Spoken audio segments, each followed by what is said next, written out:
ಬಂದು ಒಂದು ವರ್ಷ 3 ತಿಂಗಳಾಯ್ತು.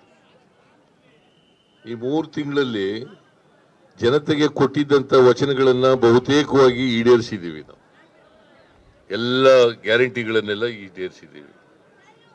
ಒಂದು ಕುಟುಂಬಕ್ಕೆ 4 ರಿಂದ 5 ಸಾವಿರ ರೂಪಾಯಿ ಬರಾಗ ಮಾಡಿಕೊಟ್ಟಿದ್ದೀವಿ.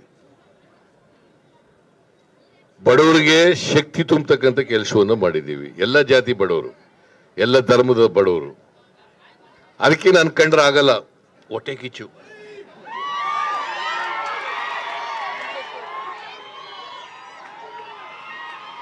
ಈ ಬಿಜೆಪಿ ಜೆಡಿಎಸ್ನವರಿಗೆ 40 ವರ್ಷದಲ್ಲಿ ಏನು ಸಿಕ್ತಿಲ್ಲ ನನಗೆ. ಈಗ ಒಂದು ಸುಳ್ಳು ಆರೋಪಗಳು ಮಾಡ್ಕೊಂಡು